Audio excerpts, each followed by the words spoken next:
नमस्कार। कुछ लोग जुड़ जाएं, शुरू करते हैं फिर।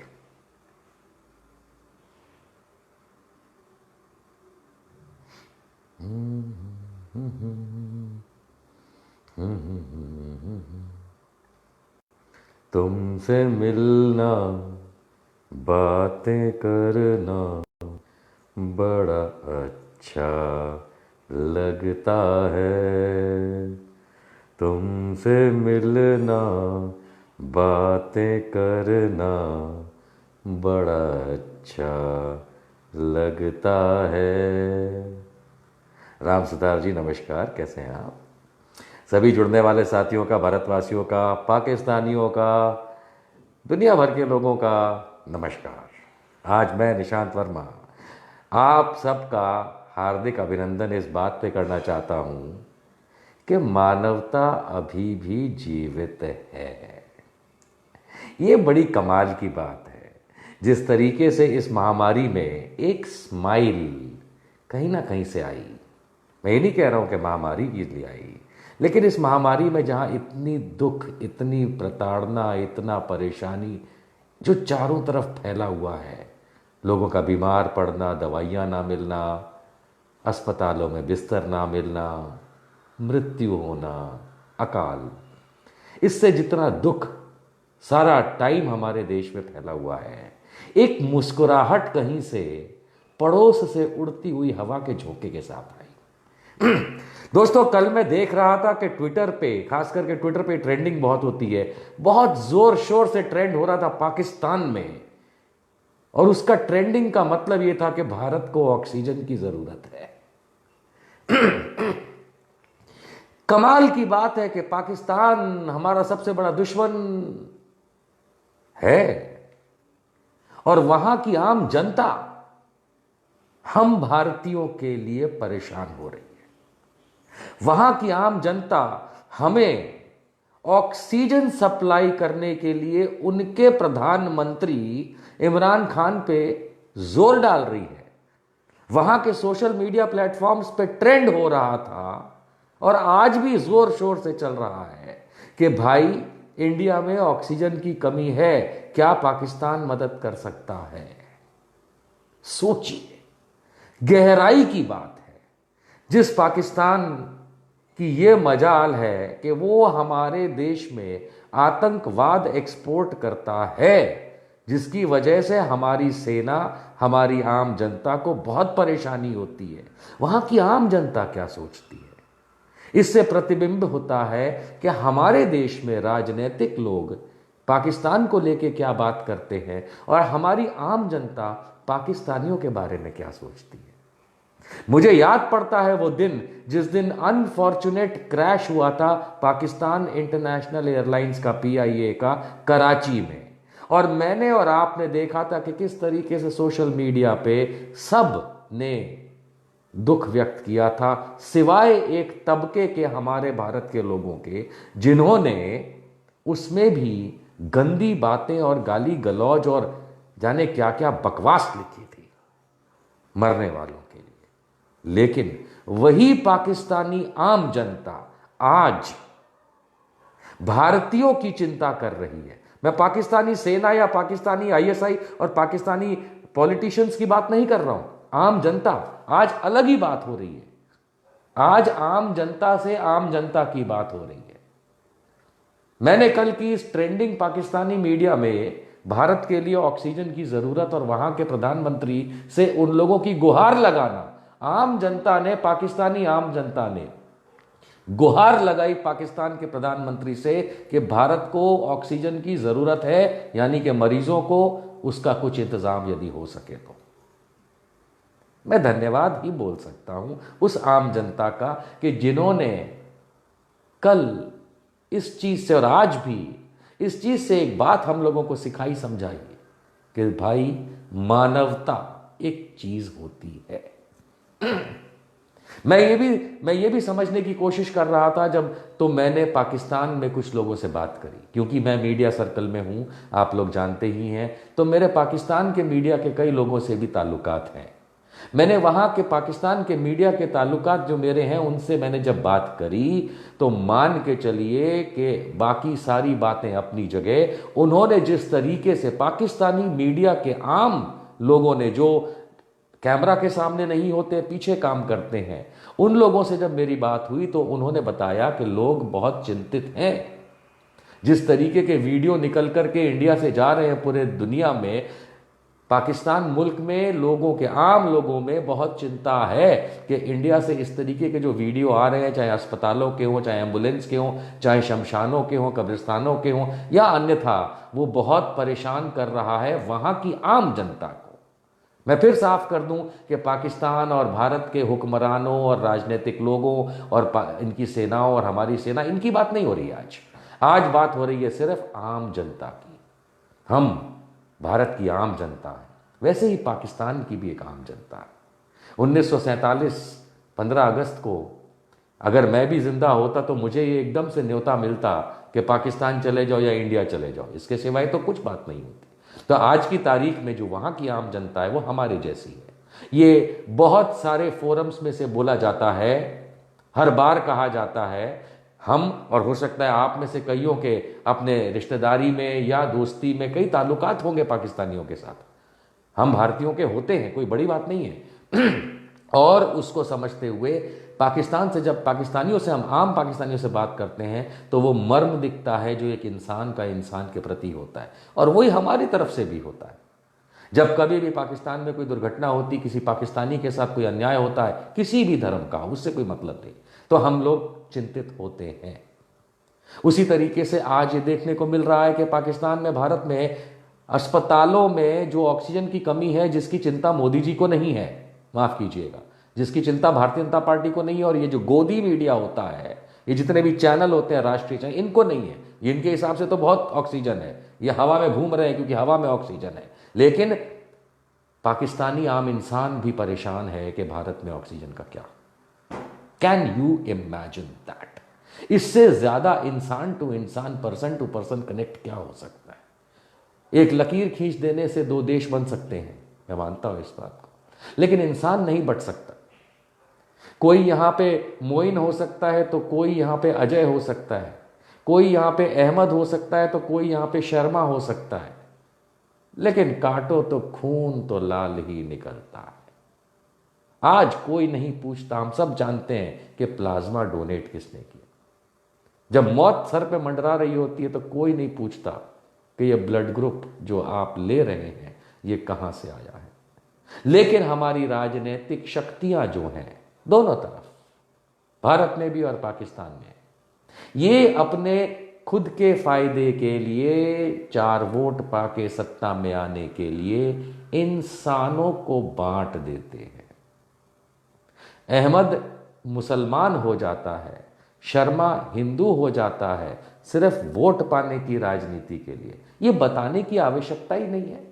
जिसको जो अपना नाम रखना है, जिस धर्म का पालन करना है, जिस देश का वासी बनना है, जिससे जैसे भी रहना है, उसकी मर्जी की बात होती है। लेकिन भारतीय जनता पार्टी खास करके, क्योंकि मुझे याद है कि भारतीय जनता पार्टी के सिवाय की जो सरकारें हैं, किसी की भी रही हों, उन्होंने पाकिस्तान के साथ एक अच्छा रिलेशन बनाने की जद्दोजहद की। बिगाड़ के खत्म कर देने का काम जो होता है वो ये हमारे संघी करते हैं, जो जब सत्ता में आते हैं, और वहां की आईएसआई करती है जब वो किसी को भी सत्ता में लाती है। नो डाउट पाकिस्तान एक बहुत राजनीतिक तौर पे और उनकी सेना के तौर पे अगर देखा जाए तो कमीना देश है मेरे लिए, बिल्कुल कमीना देश है, हद दर्जे का कमीना देश है पाकिस्तान।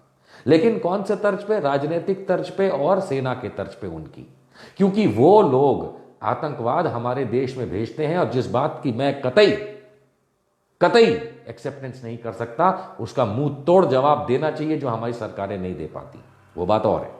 लेकिन आम इंसान, गरीब, लोअर मिडिल क्लास, नौकरी पेशा, वहां भी सीसीडी में वही कॉफी मिलती है जो आपके यहां मिलती है, वहां भी लोग वही चिकन खाते हैं जो आप खाते हैं, वहां भी वही पालक खाई जाती है जो यहां पे खाई जाती है।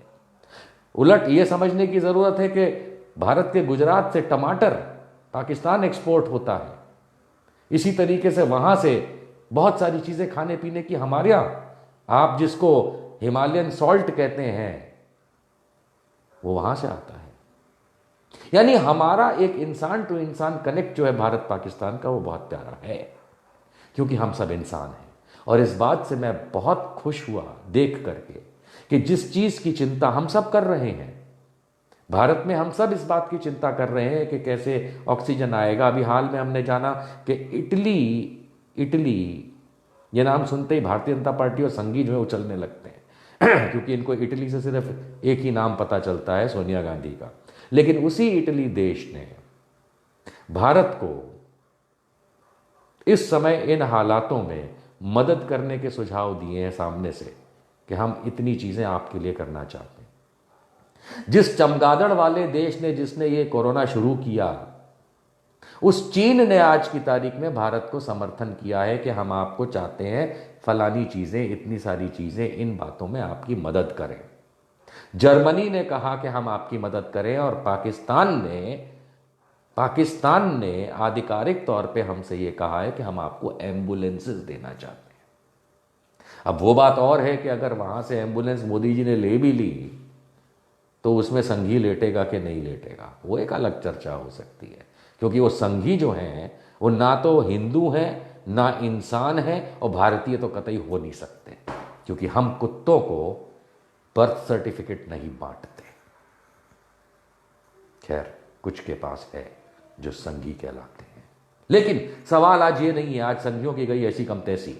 आज ये देखिए कि भारत की इन परिस्थितियों से हमारे परेशान नेबर्स कितनी हमारी मदद करना चाहते हैं। आप ये समझिए कि यही नरेंद्र मोदी, भारत के प्रधानमंत्री, पिछले साल 2020 के मार्च के महीने में, मेरे ख्याल से 15 तारीख के आसपास की तारीख थी, 15 मार्च के आसपास 2020 में, ये सार्क सम्मेलन बुलाते हैं और सारे जो पड़ोसी मुल्क हैं उनके लीडर्स के साथ ये वीडियो कॉन्फ्रेंसिंग पे कहते हैं कि हम, भारत जो है वो आपको दवाइयाँ देगा, हम आपको इतना मदद करेंगे, हम आपको ये देंगे, हम आपको वो देंगे। और आज नौबत उसी मोदी ने ला करके ये खड़ी कर दी है दोस्तों कि हमारे पड़ोसी देश भी हमें मदद करने को तैयार है।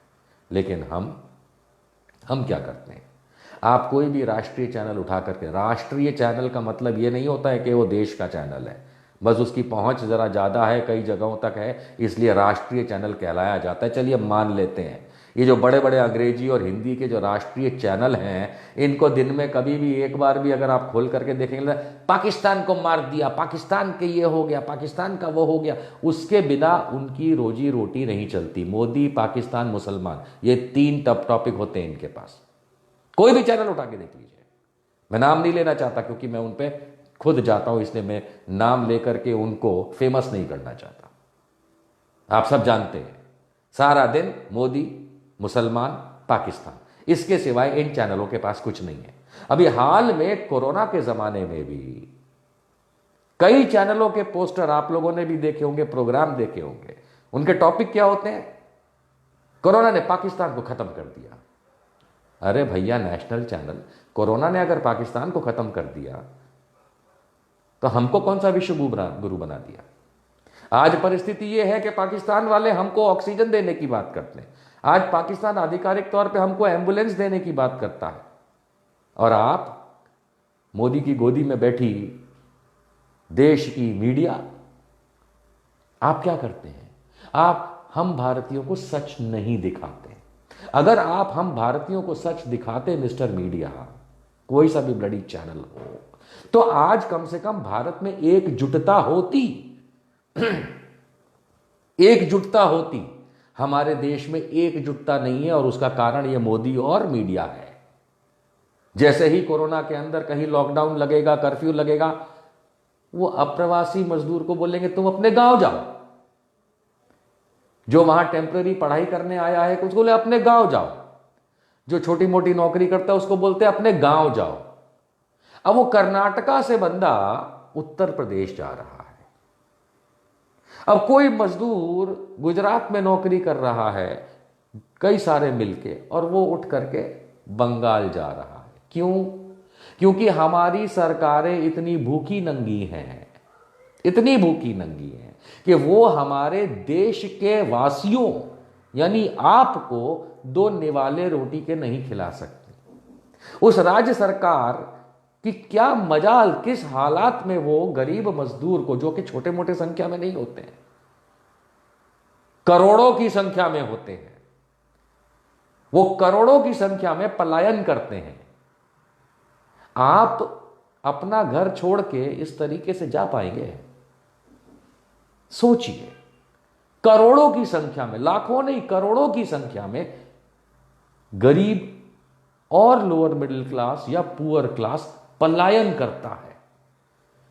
तो ये हमारी सरकारें देश को जोड़ना चाहती हैं या तोड़ना चाहती हैं? ये तो तोड़ने की बात हुई। रियलाइज कराया जाता है हमारी सरकारों द्वारा कि तुम बंगाली हो, तुम बिहारी हो, तुम मराठी हो, तुम पंजाबी हो, तुम उत्तर प्रदेश के हो, तुम कन्नड़ हो, तुम मलयाली हो, तुम तमिल हो, तुम तेलुगु हो, तुम उड़िया हो। यह रियलाइज कराया जाता है हमारे देश के अंदर। क्यों भैया? अगर मैं एक गरीब मजदूर हूं और बिहारी हूं और मैं अगर गुजरात में नौकरी कर रहा हूं,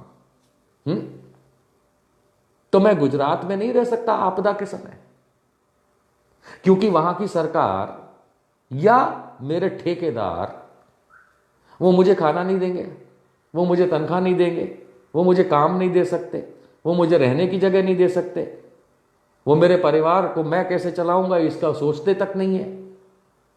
अरे कॉन्ट्रैक्टर और मालिक तो गए साइड में, सरकार की बात करिए। हम भारतवासी, और वो सब छोड़ दीजिए, केंद्र सरकार की बात करिए। तो जिस देश में केंद्र सरकार मोदी जी की और ये जो राज्य सरकारें हैं, जिस देश में ये लोग हमें ये रियलाइज कराती हों, ये बार बार चिन्हित करती हों कि तुम फलाने हो, तुम इंडियन नहीं हो। साला कोई इंडियन है ही नहीं इसके अंदर, कोई इंडियन नहीं है।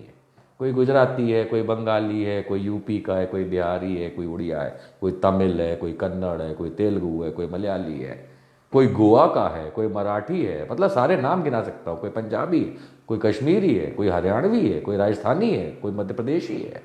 लेकिन भारतीय कौन है इसमें? क्या आप जानते हैं? यही चीज मुझे आज ये दिमाग में स्ट्राइक करी कि जब पाकिस्तान जैसे नालायक देश की आम जनता हमारे बारे में सोच सकती है, तो क्या हम अपने बारे में नहीं सोच सकते? मैं धन्यवाद करता हूं पाकिस्तान की आम जनता को। हमें आपसे मदद नहीं चाहिए। आपको कोई मदद चाहिए हो तो हम देने की परिस्थिति में हैं, लेकिन आपका धन्यवाद पाकिस्तान की जनता कि ये जो आपने नंबर 1 ट्रेंड कराया इतना सारा, इससे कम से कम मुझे तो ये कम से कम समझ में आया कि हम कितने बिखरे हुए हैं भारत में, कि इतना सब होने के बावजूद 2022 में विश्व गुरु बनने वाले थे हम लोग, और आज की तारीख में हम सबसे फिसड्डी देशों में हैं कि हम अपनी आम जनता को नहीं देख सकते, आम जनता को खिला नहीं सकते, ऑक्सीजन नहीं दे सकते, बिस्तर नहीं दे सकते, दवाई नहीं दे सकते, बस दे सकते तो सिर्फ भाषण। कहीं अमिताभ बच्चन अपना भाषण देते रहेंगे ट्विटर पे, कहीं मोदी जी भाषण देते रहेंगे, कहीं अमित शाह बकबक करते रहेंगे, कहीं राजनाथ सिंह तो अब ये कहते हैं कि भैया रामचरितमानस का पाठ करो। इतना बड़ा चूतिया आदमी नहीं देखा मैंने। मैं बड़ा सोचता था बड़े अकलमंद व्यक्ति हैं, हमें नहीं पता था कि अकलबंद व्यक्ति हैं। रामचरितमानस का पाठ करने से कोरोना जाएगा? तो राजनाथ सिंह जी 1 साल तक आप कौन से गांव मरा रहे थे, ये बताते हो? अबे हद होती है यार।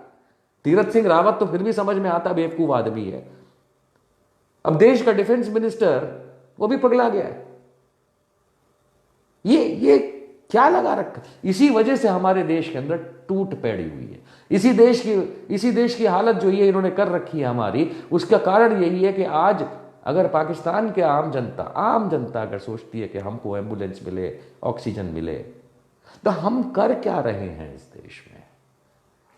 क्या मैं इसको बहुत बड़ा एक सम्मान मानूं कि एक नालायक देश की आम जनता इतनी अकलमंद है कि हमको ये बता रही है कि इस देश के अंदर जितना ऑक्सीजन का प्रोडक्शन होता है उसमें से 80% जो है वो फैक्ट्रियों और इंडस्ट्रीज में चला जाता है, 20% जो है वो अस्पतालों तक पहुंचता है लोगों के लिए। तो क्या वो हमको ये बता रही है कि हमारा प्रधानमंत्री इतना गधा है कि वो 80% जो इंडस्ट्रीज को जारी है, जिसमें कितनी सारी इंडस्ट्रीज तो बंद पड़ी है, उस ऑक्सीजन सप्लाई इंडस्ट्रियल जो जाना था उसको इधर डाइवर्ट करके हमारे देश के आम जनता को पहुंचाएं।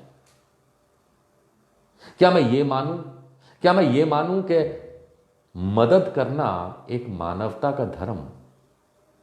हमें ये एक हमारे नालायक पाकिस्तान जैसे पड़ोसी से, पर उसकी अच्छी आम जनता से सीखना पड़ेगा। क्या हमारे देश के अंदर हम इस मानवता को नए सिरे से जगा सकते हैं, या आज भी हम हिंदू और मुसलमान करते रहेंगे? नहीं, क्या आज हम हिंदू मुसलमान आज भी करते रहेंगे? इतना बड़ा नालायक देश पाकिस्तान, जिसमें इतने सारे मुसलमान हैं जो हिंदुओं को मारते हैं, वहां पे जबरदस्ती बलात्कार करते हैं, ऐसी खबर आती है, जबरदस्ती धर्म परिवर्तन कराते हैं, ऐसी खबर आती है। और वही आम जनता जिसके बारे में हमारे राजनीतिक कुछ संगी पंगी लोग जो हैं ये इतना उलट सुलट हमारे देश में बताते हैं, और वो गोदी मीडिया उस पर मक्खन लगा करके टोस्ट बना करके आपको खिलाता है। कैसे मान लूं मैं कि वहां पे इस तरीके से हिंदुओं पे जोर जबरदस्ती होती है? मैं मानता हूं कि गुनाह हर जगह होता है, ऐसा तो नहीं है कि हमारे यहां नहीं होता है, हमारे इंडिया में भी होता है। गुनाह तो हर जगह होता है। तो उस गुनाह को लेकर के अगर किसी 1 या 5 या 10 लोगों ने गुनाह किया, उसको लेके अगर हमें पूरा आसमान काला बना देना है, पेंट कर देना है, तो ये तो हमारी इच्छा। ये तो सस्ते वोट पाने के लिए मोदी जैसा आदमी इतनी बकवास करता है, और उस मोदी की गोदी मीडिया जो है वो उस बकवास के ऊपर मक्खन लगा लगा करके आपके सामने पेश करती है। हिंदी में कहते हैं चूतिया बनाती है। और हमारी अधिकांश जनता जो मोदी भक्त है वो उसी कैटेगरी में आती है, इसीलिए तो बन भी जाती है। नहीं तो बन कैसे जाती है? वो उसी कैटेगरी के लोग हैं। वो कौन सी कैटेगरी? हाँ, उसी कैटेगरी के लोग हैं, तभी तो वो बन जाती है पब्लिक। और फिर भी उनकी अकल में नहीं आता, हिंदू मुसलमान करते रहेंगे, इंडिया पाकिस्तान करते रहेंगे। आज मुझे ये नहीं समझ में आ रहा कि क्यों पाकिस्तान की आम जनता हमारे लिए चिंतित है। वो इसलिए दोस्तों क्योंकि मानवता है। क्या हम और आप नहीं चिंतित होते? जब पाकिस्तान इंटरनेशनल एयरलाइंस का जहाज क्रैश हुआ था कराची में, क्या आपने दुख नहीं व्यक्त किया था? आम इंसान होता है। लेकिन हिंदू मुसलमान करने वाले ये संघी जो हैं ये तभी सीखेंगे जब पाकिस्तान से इस तरीके का मैसेज आता है। यहां पे हम एक अंग्रेजी का शब्द इस्तेमाल करते हैं टीवी चैनल्स पे, जो मैंने बहुत ज्यादा इस्तेमाल किया, कि मोदीज पॉलिटिकल ब्रवाडो। ये जो मोदी है ये पॉलिटिकल ब्रवाडो में पक पक पक पक करता रहता है। ये वही चूतिया है जो कुछ साल पहले पाकिस्तान का नल बंद कर देंगे, पानी नहीं जाने देंगे, और वो आज तुमको ऑक्सीजन देने की और एम्बुलेंस देने की बात करता है। मोदी, तुम्हें शर्म नहीं आती? तुम तो वैसे भी इंडस वैली ट्रीटी जो है, इंडस रिवर ट्रीटी जो है, उसके हिसाब से कोई पानी नहीं बंद कर सकते थे। जो इंडस रिवर ट्रीटी है उसके हिसाब से तुम क्या पानी बंद करोगे? जितना पानी उनमें जाना चाहिए पाकिस्तान को वो तो जा ही रहा है। पर ये याद है, ये बेवकूफ़ आदमी वो गुजरात के इलेक्शन के टाइम पे और उसके बाद 2015 के बाद जाने कब से लगा पड़ा था, हम पानी बंद कर देंगे। अरे तू बंद कर देना, आज तक तो बंद नहीं कर पाया, 6 साल हो गए, 7 साल हो गए। लेकिन तुमने ये जो बकबक करी थी उस समय, ये सिर्फ लोगों को बेवकूफ बनाने के लिए करी थी। तुमने यहां तक कि हमारी सेना को फोर्स कर दिया ये कहने के लिए कि सर्जिकल स्ट्राइक हुई है। अबे रोज होती भाई, रोज होती है सर्जिकल स्ट्राइक, कोई नई बात तो है नहीं। सर्जिकल स्ट्राइक कोई नई बात नहीं है। लेकिन वही हमारे जो चूतिया पब्लिक है जो भक्ति में पड़ी हुई है मोदी के, उसको लगा पता नहीं क्या सर्जिकल स्ट्राइक कर दिया। तुम साले सर्जिकल स्ट्राइक कर सकते हो, हमारे लिए ऑक्सीजन नहीं प्रोवाइड कर सकते हैं? किस बात के फुद्दू मंत्री हो तुम, बताओ? तुमसे बड़ा गधा प्रधानमंत्री कोई नहीं हुआ होगा। सर्जिकल स्ट्राइक कर सकते हैं, बालाकोट में बम फेंक सकते हैं, साला सब झूठ बोलते हो। और यहां पे ऑक्सीजन सप्लाई नहीं कर सकते, बिस्तर सप्लाई नहीं कर सकते, रेमडेसिविर सप्लाई नहीं कर सकते जिनको आवश्यकता है उनको। तुम देश को यह नहीं बता सकते कि ऑल्टरनेटिव क्या होता है दवाइयों का, तुम ये नहीं बता सकते कि आइसोलेट कैसे करना है। तुम पिछले साल 2020 में मोदी जी कोरोना से बचाने की बात करते थे, आज ससुर लॉकडाउन से बचाने की बात करते हो। खोपड़ी है तुम्हारी के चुतियापा सटिया गए हो तुम। अरे समझ ही नहीं आता ये आदमी है कि पागल आदमी है यार। ये नरेंद्र मोदी पागल आदमी है। और इसके जो भक्त है ना, मान के चलिए ये गलत नहीं है लोग। कई बार मैं भी बहुत गुस्सा आ जाता है, मुझे भी आ जाता है, लेकिन ये भक्त जो है इनके, जो इतने सारे लोगों ने इनको वोट कर दिया, आज उनकी माँ बहन बाप भाई सबकी हालत बिस्तर पे जाके देखो क्या है। हाँ, कई लोग कहते हैं इसके बाद भी भक्त नहीं मानेंगे तो चांटा मार के हम भगा देंगे सालों को यहां से। हम तो देश नहीं बिगाड़ना, देश का कोई संघ थोड़ा ना देश है, कोई भक्त थोड़ा ना देश है। आज की तारीख में मैं बता रहा हूं, मैंने दिल्ली और दिल्ली के चारों तरफ का पिछले 2 दिन नहीं, पिछले 7 दिन से मैंने मुआयना किया। मेरे को गाड़ियां ही नहीं दिख रही। वो झंडा लगा के घूमती थी ना बीजेपी का झंडा, वो हाल ही गायब हो गई है। पता है कोई पत्थर मार देगा। मैं अभी हाल में गाजियाबाद गया, नोएडा गया, फरीदाबाद गया, मैं चक्कर लगाए, गुड़गांव नहीं पहुंच पाया, वहां भी जाके देखूंगा। दिल्ली में था, आप सबको पता है ना, ये बड़ा ऐसे बड़ी बड़ी वो फॉर्च्यूनर और टाटा सफारी और इन गाड़ियों पे इतने बड़े बड़े झंडे बीजेपी, साला एक गाड़ी नहीं दिखा मेरे को। इनको पता है पक्का पब्लिक मारेगी। आप समझो, ये जो डराते आपको ये खुद डर गए हैं। और अगर किसी की एकाध की होगी भी ना तो वो एकाध है। पहले कितनी गाड़ियां होती थी, सब गायब हो गई। बीजेपी का झंडा लगा के कोई घूम ही नहीं रहा। कोई बड़ा आदमी घूम रहा होगा तो होगा, लेकिन ये जो आम जनता में से भाजपा का झंडा अपनी गाड़ी पर लगा के कि हम बीजेपी के वाले हैं, सब सालों ने अपने झंडे हटा दिए। सबकी पड़ गई कि पब्लिक ने अगर पकड़ लिया और मारा कि मेरे माँ बाप मेरे मम्मी कोई बीमार है तो हम का जवाब देंगे, तो हमारे तो खुद मम्मी पापा बीमार है। ये हाल हो गया इनका। और जहां तक सवाल है कि क्या भक्त नहीं मानेंगे, भक्तों की मां का साकी नागा। बाकी लोग मान जाए जो कि 65% हैं, उतना काफी है ऐसी रावण वाली सरकारों को उखाड़ फेंकने के लिए। लेकिन यहां मानवता की बात आ रही है। आज मैं आपको बताऊं, पिछले कई दिनों से मैं सुबह तकरीबन 3:30-4 बजे सोता हूं। मेरी एक आदत है, मैं जब अपना दिन पूरा करता हूं तो उसके बाद मैं 1-8 घंटा मैं कुछ अपना पढ़ता हूं, रिसर्च करता हूं, और उसके बाद मैं देर रात सोता हूं। ये मेरी एक आदत है।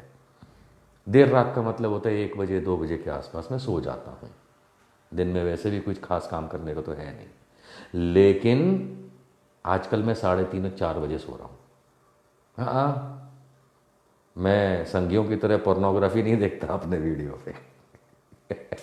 वो मेरा शौक नहीं है। मेरा शौक रिसर्च करना है। लेकिन आप मान करके चलिए, तकलीफ ये है, सुबह होते से लेके रात को वो मेरा रिसर्च का टाइम भी छूट जाता है।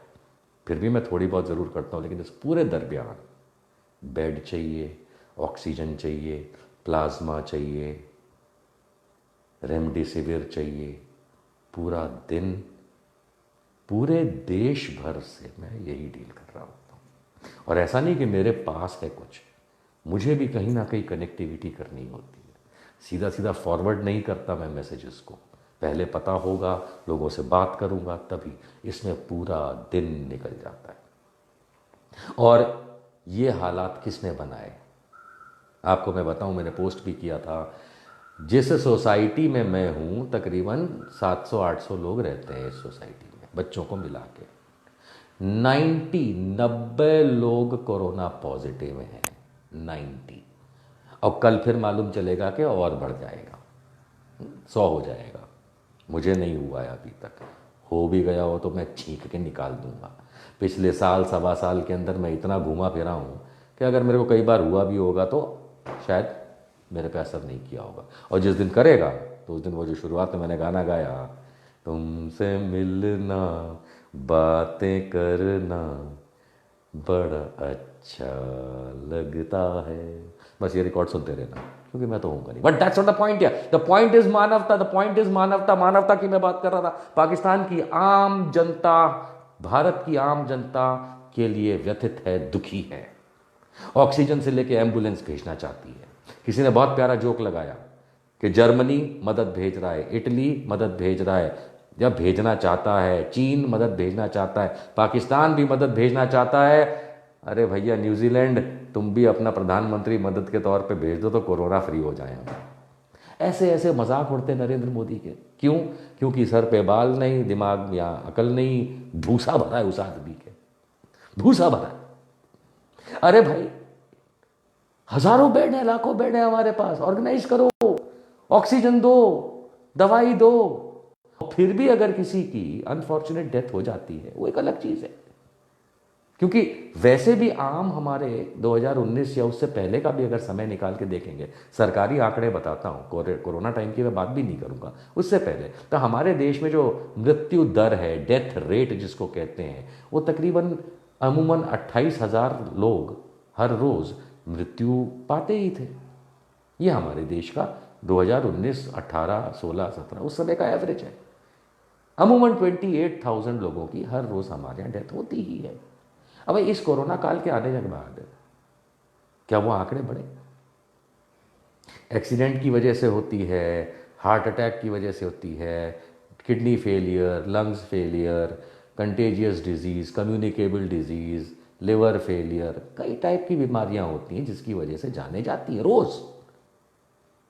लेकिन क्या कभी आप लोगों ने, जो सारा दिन आजकल सोशल मीडिया पे इसलिए लगे रहते हो क्योंकि और काम बचा नहीं है हमारे पास, कभी रिकॉर्ड निकाल के देखा कि पहले के मृत्यु दर और अभी के मृत्यु दर में क्या कोई फर्क आया है?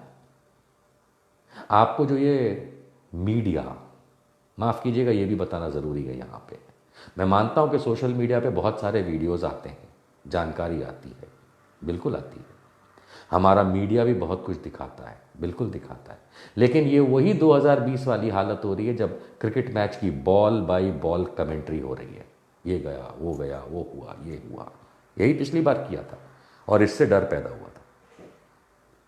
पिछली बार इन्होंने Italy, France, Germany, America, Canada, Spain, पुर्तगाल, उन देशों का ऐसे दिखाना शुरू किया था, ये गया, वो खत्म, ये खत्म, और साला काउंटर चलाते थे। जैसे इलेक्शन होता है ना, तब सीटों का काउंटर चलता है ना यहाँ पे स्क्रीन पे, ऐसे एक काउंटर चला रहे, इतनी मौत, इतनी मौत, इतनी मौत, इतने बीमार, इतना कोविड पॉजिटिव, इतना कोविड।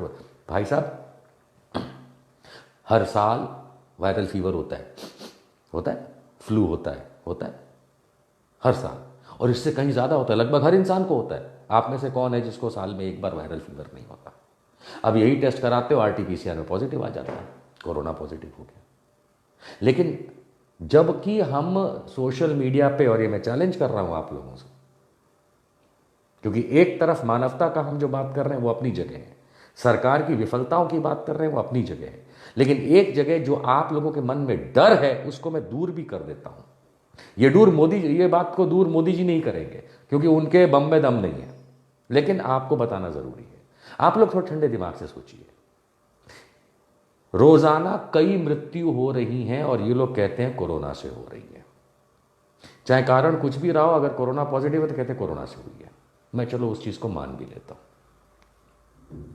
मुझे पिछले 6 महीने के हार्ट अटैक से मरे लोगों की गिनती बता दो, लिखो, कमेंट में लिखो। किसी का नाम सुना पिछले 6 महीने में जिनका दिल का दौरा पड़ने से मृत्यु हुई? किसी के किडनी फेलियर का सुना कि भाई किडनी फेल हो गई इसलिए मृत्यु हुई? किसी का यह सुना कि लिवर सिरोसिस की वजह से उसकी मृत्यु हो गई? सुना होगा कोविड की वजह से मृत्यु हो गई। क्योंकि सरकार हमें बाकी चीजें नहीं दिखाती। मानता हूं कि दिल का दौरा पड़ने से, हार्ट अटैक होने से मृत्यु होती है, लेकिन स्वाभाविक सी बात है कि दिल का दौरा पड़ रहा है या कोई अगर इतनी हालत खराब है तो कहीं ना कहीं से बॉडी में बैक्टीरिया, वायरस इफेक्ट करते हैं। मैं ये भी समझता हूं कि किसी को हल्का सा सर्दी जुकाम भी हो जाता है तो आरटीपीसीआर कराएंगे। आरटीपीसीआर वो टेस्ट है जिससे पता चलता है कि आप कोरोना पॉजिटिव है या नेगेटिव है, और वो टेस्ट जो था 2017 में बना था, 18 में अप्रूव हुआ था, जबकि 2019 के एंड में ये बीमारी आई, 2020 में चल रही है। वो बनाने वाले साइंटिस्ट को धन्यवाद है जिसने आरटीपीसीआर टेस्ट 2 साल पहले ही बना दिया था ना कि बाद में आएगी बीमारी। तो वो तो बताता है खाली वायरस किसी भी टाइप का हो, लेकिन आप पीड़ित हैं कि नहीं ये नहीं बताता। लेकिन इसकी वजह से ये है कि किसी को कोरोना हो गया, वो बेचारा हार्ट अटैक से मृत्यु हो गई तो बोलेंगे कोरोना की मृत्यु हुई। शर्त लगा लीजिए कोई एक्सीडेंट में मरेगा और उसका भी अगर कोरोना पॉजिटिव होगा तो लिख देंगे कि उसकी एक्सीडेंट से नहीं है, कोरोना से मृत्यु हुई। ये तो इतने नालायक लोग हैं। इसलिए मेरा कहना यह है कि अगर आप लोग ठंडे दिमाग से, और कल तक का समय लीजिए, रात भर आप रिसर्च करके, आप में से कोई एक व्यक्ति भी, अगर जितने भी आप सैकड़ों लोग देख रहे हैं इस वीडियो को, अगर कोई मुझे ये बता दे कि कोरोना से रोज मृत्यु कितनी होती है, और जबकि भारत के अंदर अमूमन 28,000 लोगों की मृत्यु आम है रोज। ये हमारा ऑफिशियल डेटा रिकॉर्ड है। 28,000 डेथ्स में से कोरोना की रोज मृत्यु कितनी है? 50, 100, 200, 500, कितनी है? और फिर उस हिसाब से अपना हिसाब लगाइएगा, क्योंकि उसमें गलत चीज भी लिखाई जाती है। हार्ट अटैक हुआ, कोरोना पॉजिटिव था तो कोरोना की डेथ दिखा दी। किडनी फेलियर हुआ, कोरोना था, कोरोना दिखा दी। डायबिटीज था, कोरोना दिखा दिया, है ना। ये करते हैं। क्यों कोई बोलेगा कि डायबिटीज था तो फिर कोरोना का असर हुआ, तो डायबिटीज से पहले नहीं मरते थे लोग। तो ये सारा का सारा आप डेटा निकाल के अपना डर दूर करिए। जरूरत पड़े तो मेरे साथ शेयर करिए, मैं डिस्कस करूंगा इस चीज पे आप लोगों के साथ कि किस तरीके से हर किस्म की मृत्यु को कोरोना की मृत्यु गिना करके भी ये उस 28,000 का आंकड़ा नहीं बिगाड़ पा रहे। देश में तकरीबन 28,000 लोग ही रोज मरते हैं। ये कई सालों का हमारा एक अमूमन रिकॉर्ड है, डेली का, रोज का। आज कोई मुझे बता दे कि कितने लोग मृत्यु होती है कोरोना से। चलिए इन्हीं के आंकड़े बता दीजिए। तो अगर आप इनके आंकड़े बता भी देंगे कि 500 व्यक्ति, 600 व्यक्ति, 1000 व्यक्ति, तो कहां 28,000 जो हमारी आम मृत्यु दर है इस देश की, और कहां 500, 600, 700? तो क्या यह हुआ है? इसी बात को पाकिस्तान की आम जनता ने आज हमें बताया कि हुआ तो होगा अपनी जगह, लेकिन मानवता से बड़ा प्यार कुछ नहीं है। वो हमें ऑक्सीजन देने के लिए बात करते हैं, वो हमें एम्बुलेंस देने के लिए बात करते हैं। सुकून आपस में मिलता है इंसानों का। बस इतनी सी बात रखने के लिए आप लोगों के समक्ष आया था। कल फिर मुलाकात करूंगा, कुछ संडे स्पेशल लेके आऊंगा। Good night, thank you for watching. Share जरूर कीजिएगा। धन्यवाद।